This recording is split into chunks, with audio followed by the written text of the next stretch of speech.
Um novo movimento tem avançado de maneira muito nítida entre os evangélicos do Brasil atualmente. São as chamadas igrejas freestylos. Já ouviu falar sobre isso? Talvez não com esse nome, mas eu tenho certeza que você sabe do que eu vou falar no episódio de hoje. Então, fica comigo até o final, porque nós temos uma reflexão importantíssima a fazer sobre esse fenômeno.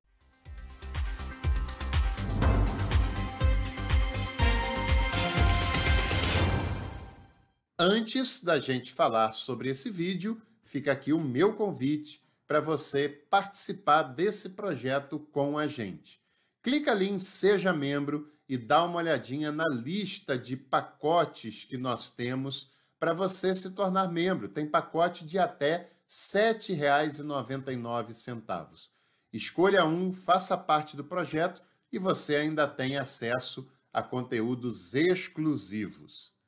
Bom, freestyle, como você imagina, é uma combinação de duas palavras no inglês, que calha muito bem com relação ao movimento que nós queremos falar no vídeo de hoje, porque frequentemente as igrejas ligadas a esse movimento usam palavras aleatórias do inglês para promover os seus encontros e os seus eventos, numa linguagem, cá entre nós, que não é uma linguagem eclesiástica, nem tampouco uma linguagem teológica, mas é uma linguagem de empreendedorismo. Guarda essa palavra, que ela é uma palavra-chave. Freestyle significa, literalmente, estilo livre, ou seja, eles não devem filiação a estilo qualquer. Eles têm um estilo próprio, que já não é tão próprio assim, porque se cada igreja com estilo livre faz essa sua apresentação, acaba que esse estilo livre se torna um padrão das igrejas de estilo livre. Complicado, mas é um pouco por aí que essa coisa funciona.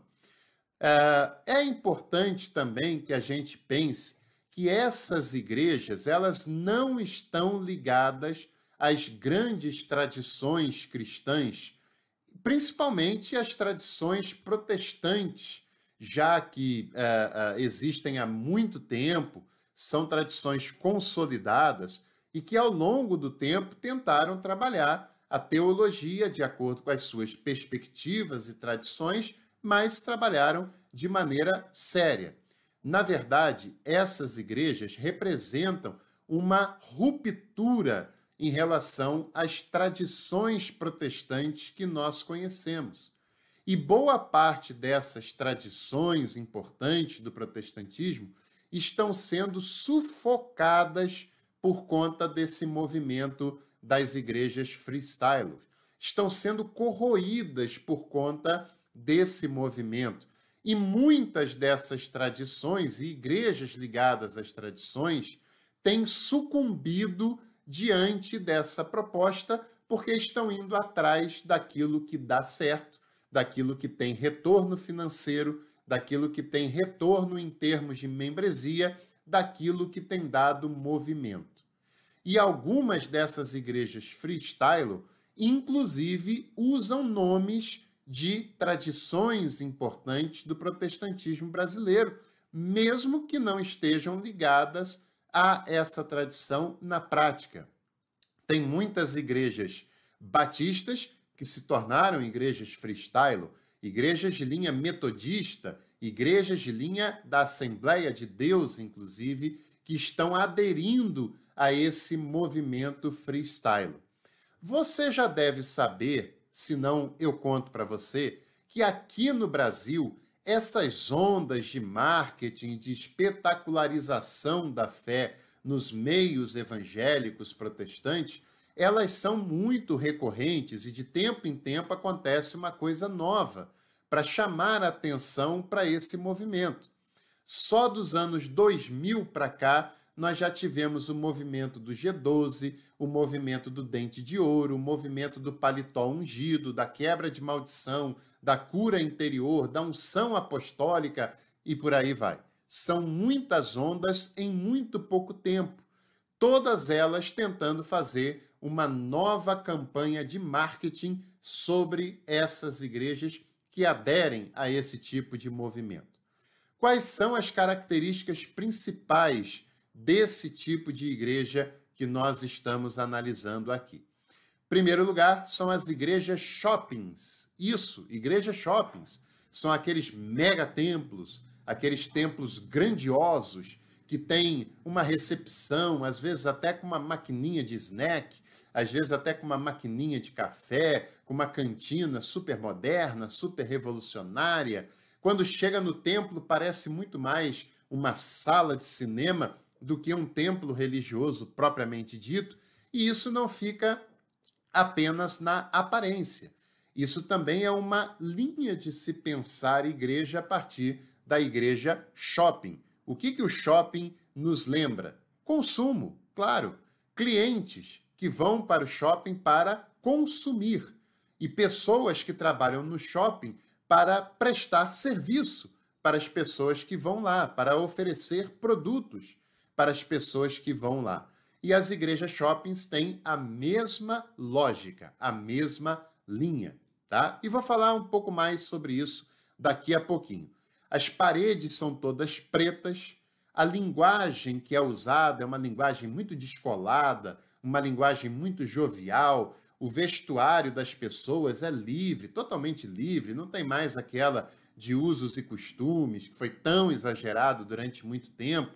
Os pastores e as pastoras também não tem mais o terno, a gravata, a toga, a camisa de colarinho, nada disso. São roupas descoladas, são roupas leves, são roupas joviais.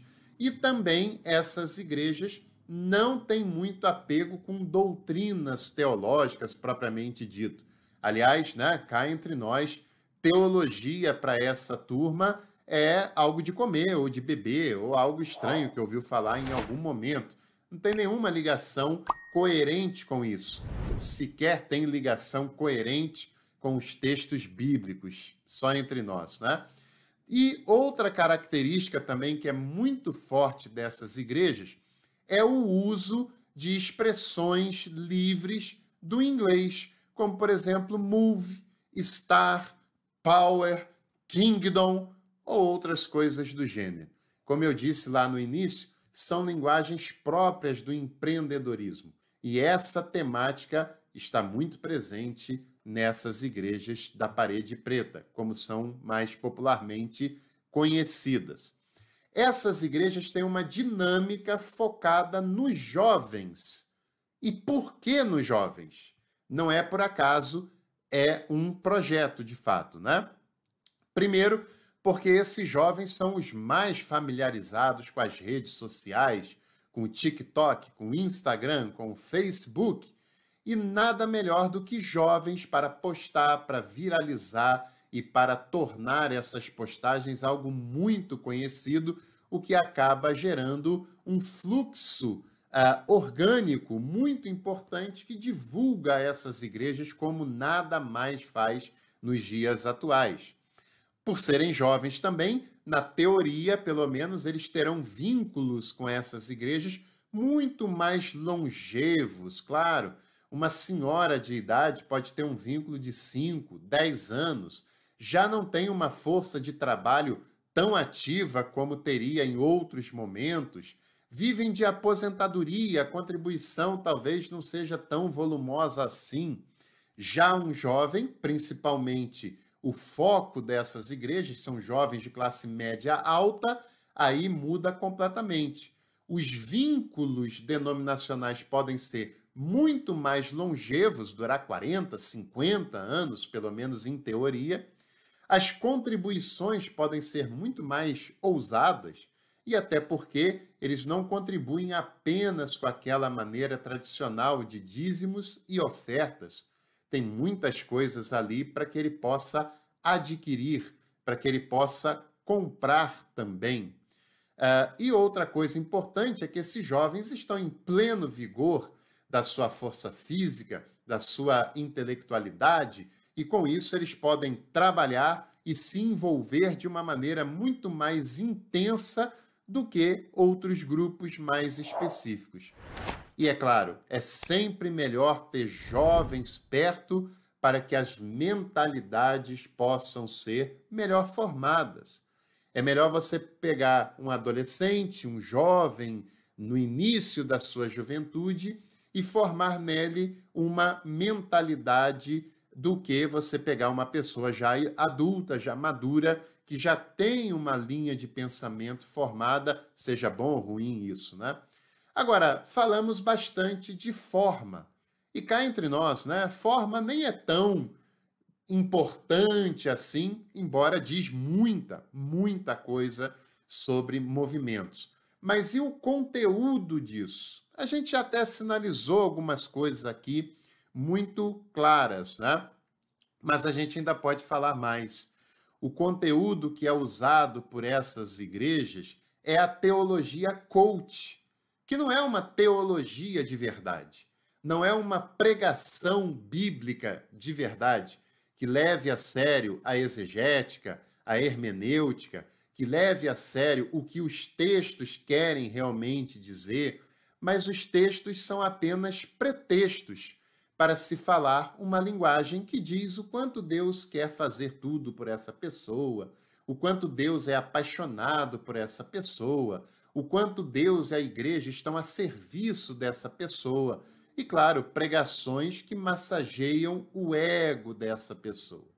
Pregações que tornam essa pessoa alguém muito infantilizado, achando que ela é vítima de tudo que ela sofre, achando que todas as coisas mais especiais desse mundo são voltadas para ela. Toda a pregação, os louvores, as orações são voltadas para que ela se sinta bem. Tem outras coisas ainda mais graves nisso. São profundamente reacionários em relação à política. E do ponto de vista eclesiástico, essas igrejas e essas lideranças são muito fundamentalistas, bem mais do que os conservadores tradicionais que se tinha nas igrejas de modo geral. Eles exercem uma influência na escolha do voto das pessoas que ali estão, demonizando todas aquelas pessoas que são diferentes do que eles pregam. E muitas vezes eles usam um discurso de ódio, ainda que a linguagem e a roupa seja mais jovial e mais leve, o discurso envolvido nisso é um discurso de ódio, de intolerância às esquerdas, às outras religiões, à comunidade LGBTQIA+, a pessoas que não têm essa visão empreendedora tão claramente definida como eles pensam, porque todo esse movimento faz parte da chamada teologia do domínio. E eu já fiz um vídeo completo sobre a teologia do domínio, o card vai ficar aqui para você assistir na íntegra o que representa isso. Teologia do domínio é uma proposta, é um projeto de poder para gerar influência, dominação em todas as áreas da sociedade, inclusive para terem o controle da política do Estado. E isso representa um perigo, um risco para a democracia e para o Estado laico de fato no Brasil.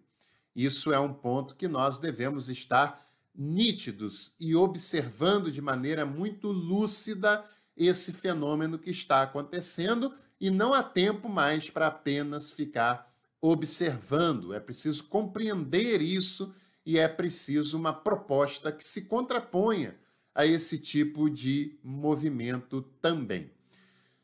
Como eu disse, algumas tradições estão sendo cooptadas para esse tipo de lógica, estão aderindo a essa lógica, o que é também profundamente lamentável, porque algumas dessas igrejas estão indo atrás daquilo que dá resultado, não importa de que maneira, e muitas vezes se afastam dos princípios daquela tradição, seja ela batista, metodista, assembleiana, seja ela presbiteriana ou qualquer outra tradição que for, para abraçar um movimento que mais viraliza, um movimento que mais dá certo. Confesso para vocês que acho que esse movimento já é avançado demais para que a gente tenha um retorno pleno daquilo que representaram as tradições. E é claro que essas tradições também, ao longo do tempo, perderam a sua capacidade de se comunicar com os jovens, com o tempo presente, com o mundo contemporâneo que nós conhecemos hoje. Comunicar-se não significa agir sob demanda, mas é preciso que uma comunicação melhor, que o conteúdo bíblico e teológico seja apresentado de uma maneira mais acessível. Essas igrejas também representam uma comercialização da fé. São consumidores e prestadores de serviço. Essa é a lógica. E também nós devemos perceber uma coisa com muita clareza. Esses movimentos não são igreja. Por mais que a gente tenha críticas, observações, análises a se fazer em relação às igrejas, esses movimentos não são igrejas, são empreendimento religioso. Tem vários empreendimentos, empreendimento no ramo imobiliário, empreendimento no ramo automobilístico, também tem um empreendimento no ramo religioso. As dinâmicas, o formato, a linguagem, é toda uma linguagem voltada para o religioso. Mas, na verdade, o intuito maior é empreender. E aí, o que você acha sobre esse assunto? Comente aqui embaixo, vamos falar um pouco mais sobre isso. E é claro que é um dado importante para analisarmos nesse cenário que nós temos vivido. Se você gostou, deixe a sua curtida nesse vídeo, inscreva-se aqui no canal e compartilhe esse conteúdo entre os seus contatos e redes sociais. Em breve, nós voltamos para mais um Café com Teologia e eu te espero por aqui.